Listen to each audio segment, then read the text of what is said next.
के दो पंख लेके उड़ा चला जाए रे, जहाँ नहीं जाना था ये वही चला हाय रे, उम्र का ये ताना बाना समझ। শুভ সকাল বন্ধুরা, সবাই কেমন আছো? আশা করি ভালো আছো। আমিও তোমাদের আশীর্বাদে ভালো আছি। তো দেখো এখানে আলু কেটে নিয়েছি, আর রাতে মটর ভিজিয়ে দিয়েছিলাম। আর কালকে স্কুল থেকে তোমার ডাল এনেছিলাম, মানে অনেকটা ডাল বেঁচে গেছিলো। তো এটা দিয়ে নারায়ণ বললো যে পরোটা করে দেবে। তো আমি ইচ্ছাকৃতভাবে নিয়ে এসেছিলাম। এর আগের বারে যখন রান্না করতে গেছিলাম তো ডাল বেঁচেছিলো, তখন আলুর মানে আটা মেখে ওর ভিতরে এটা শুকিয়ে, দেখো এটা শুকিয়ে নিয়েছি, দেখলেই তো তোমরা, দিয়ে পরোটা করব। তো পরোটাগুলো আমার খেতে খুবই ভালো লাগে, সেই কারণে আমি এবারও করলাম। আর নারায়ণ আমাকে অনেকটা হেল্প করে দিচ্ছে, কেননা আমাকে আবার 9টার ভিতরে স্কুলে যেতে হবে, স্কুলে রান্না করি। তো দেখলেই তো, এর আগের দিন ঘুরে আসছিলাম, তারপরে কালকেও গেছিলাম, তো সেটা তোমাদেরকে দেখাইনি ওই ভিডিওগুলো। তো এখানে ঘুগনি তরকারি আমি করে নিলাম, আর আমি নারায়ণ আমাকে আলু মানে ডালটা ভরে দিচ্ছে, আর আমি সবগুলো এইভাবে হাত দিয়ে করে নিচ্ছি, কেননা এটা বেললে কি বলো তো খারাপ হয়ে যায়, আমি ঠিকভাবে বেলতে পারছি না, সেই কারণে। আর কটা ভেবেছি যে স্কুলেও নিয়ে যাবো, আমরা 6 জন যাই রান্না করতে, তো ওদের জন্যও কটা নিয়ে যাবে, এইগুলো ওদের জন্য নিয়ে যাব। তো আমার হয়ে গেছে, কিন্তু জানো দেখছি কি কম পড়েছে, কেননা বড় ছেলে টিফিন নেবে, ছোট ছেলে টিফিন নেবে, নারায়ণ টিফিন নেবে। তো দিয়ে আমি কি করলাম, আবার একটু মেখে নিলাম, যেহেতু ডাল তো বেঁচেই ছিল, তো শুধু আমি আটাটা মেখেছি, তাতেই হয়েছে। আমি আবার কটা বানিয়ে নিয়েছি, যে চলো একদিন তো ভালো। ওখানে তো দেখলেই পরোটা বানিয়ে নিলাম, কিন্তু কি আমার বড় ছেলে আবার পরোটা নিয়ে যাবে না টিফিনে, ওর জন্য আবার সাদা রুটি করতে হবে। তো আমারও অনেকটা মানে অনেক রাগ হচ্ছে, কিন্তু কিছু করার নেই, করতে হবে। তাই ওর জন্য কটা সাদা রুটি করে দিলাম। আর তারপরে আবার দেখলাম যে স্কুলের জন্য, তো দেখলে যে পরোটা নিলাম, কিন্তু ওখানে কম পড়েছে, মানে ছোট ছেলেকে দেবো, খেয়ে যাবে, ও আবার খাবে, পরোটা খেতে ভালোবাসে।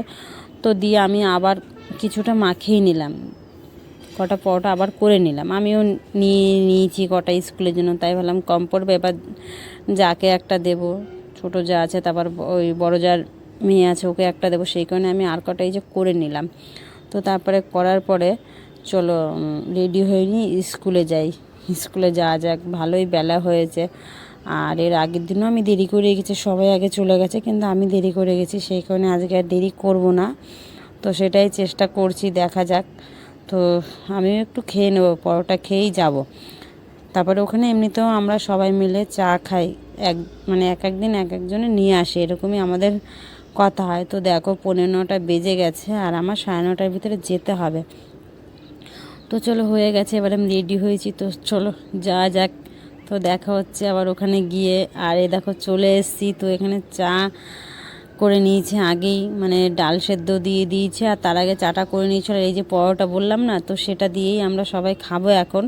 কিন্তু ওরা সবাই মানে পরোটাটা সেরকম একটা খায়নি, বলছে আমাদেরকে অর্ধেক অর্ধেক করে দাও, ওরা সেভাবেই খেলো। তো এদিকে দেখো পূর্ণিমাদি রান্নাতে লেগে গেছে, আর এদিকে ভাতও ফুটে গেছে।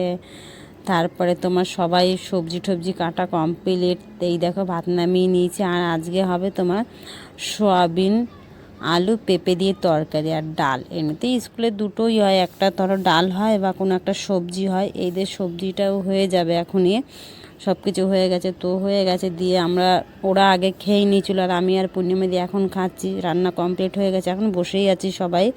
আর বাচ্চা কাচ্চা আসলে ওরাই খেতে দেয়, মানে আরও 2-3 জন আছে, ওরা খেতে দেয়। আর আমি আর পূর্ণিমা দি খুব একটা ওখানে বসেই থাকি বেশিরভাগ, মানে খাবারটা ওরাই দেয় বাচ্চাদেরকে, আমরা দেই না। তো তাই আমরা একটু দেরিতেই তো দেখলে তো রান্না হয়ে গেছে, দেখো সবাই লাইন দিয়ে দাঁড়িয়ে খাবার নিচ্ছে, ওরা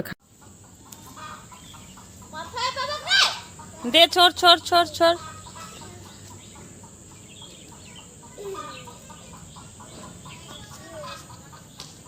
এ গোলো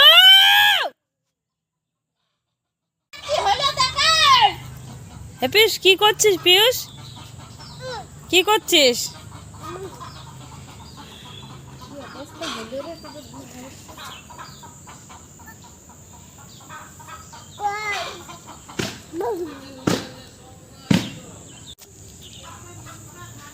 দেখ দিলে চোখে ঢুকাই দেখ, বললাম তো চোখে যাবে। করে লাঠিটা করে টাটা করো, টাটা করো গোলু, টাটা করো, দাও গোলু, টাটা করো, টাটা টাটা করো, টাটা করো। পিস তুমি টাটা করো। একেবারে মাখাচ্ছে। জোরে বল, জোরে, এইদিকে তাকিয়ে, এই যে বম্মা বল। ও বললো দেখি, এ পিউষ বম্মা বলো, বলো বম্মা। টাটা টাটা টাটা কর, টাটা করাই না।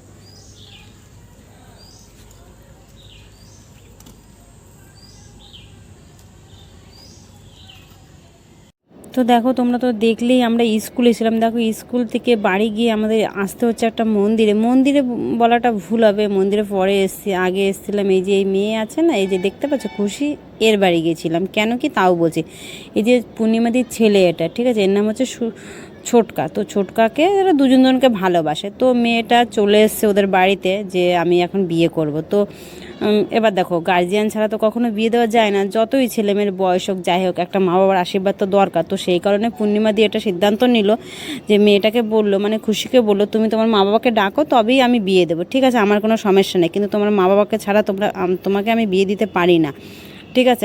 বড়দের আশীর্বাদ নিয়েই এই কাজটা আমার করা উচিত, যেহেতু আমিও কারোর কোনো ছেলের মা। তো মেয়েটার মাকে ফোন করা হলো যে আপনি আসেন। তো মেয়েটার মা যে কথা বললো, মনে হয় যে এবার রাজি কি না, ঠিক আছে, এরকম আমরা ভাবলাম যে হয়তো রাজি না।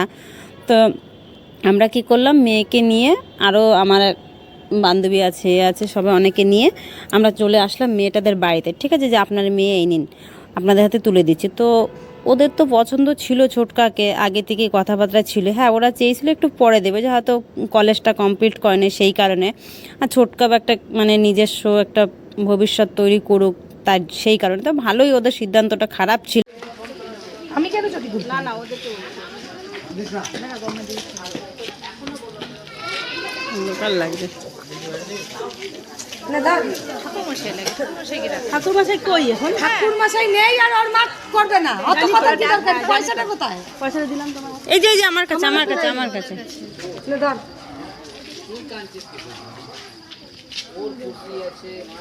একটুখানি দেখ, তোরা ফটো তোলা, আমি লাইভ ফটো তোলা, তোমার কিছু তো চালু হয়ে গেছে।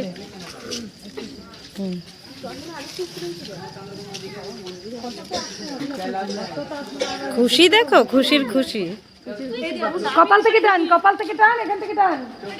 এই খুশি হাসো। হাসছেই তো। দাঁড়া দুজন একসাথে দাঁড়াও।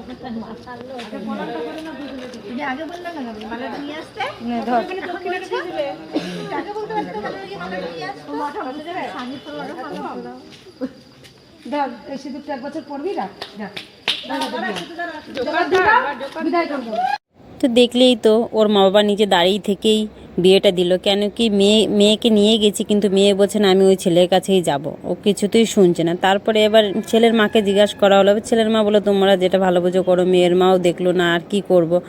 তাই ছেলে মেয়ের জিদের জায়গায় আর মা বাবার কথার কোনো দাম রইল।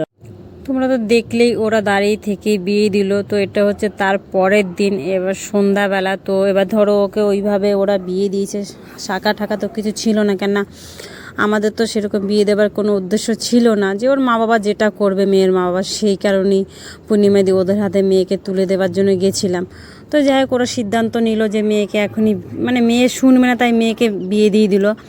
তারপর দিন এবার শাঁখা পড়াতে হবে। তাই এই দেখো পূর্ণিমা, মানে যার ছেলের বিয়ে হলো, সে চলে আসলাম আমরা শাঁখার দোকানে, মানে শাঁখার দোকানে, সোনার দোকান, শাঁখা টাকা সবই রাখে। তো সেখানে এসেছি শাঁখা পড়বে। তো শাঁখা তো পছন্দ হচ্ছে না, আমরা বসে আছি। আর হ্যাঁ, আর এটা হচ্ছে পূর্ণিমার বড় বউ, যাকে দেখলে।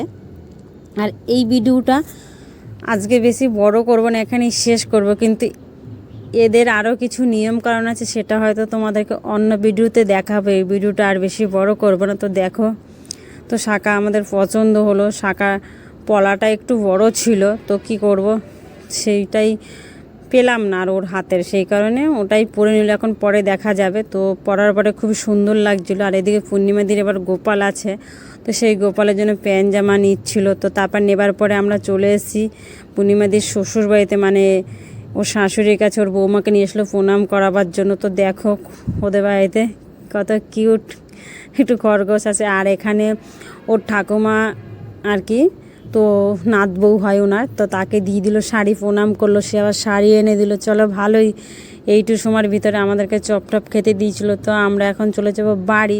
তো বন্ধুরা, ভিডিওটা কেমন লাগছে অবশ্যই কমেন্টে জানিও, আর যদি ভালো লাগে তো একটা লাইক করে দিও। তো তোমাদের সাথে দেখা হচ্ছে এদেরই কিছু অন্য কোনো মুহূর্ত নিয়ে, অন্য একটা ভিডিওর সাথে। তো চলো সবাই সুস্থ থেকো এবং ভালো থেকো, দেখা হবে অন্য একদিন। চলো, রাধে রাধে।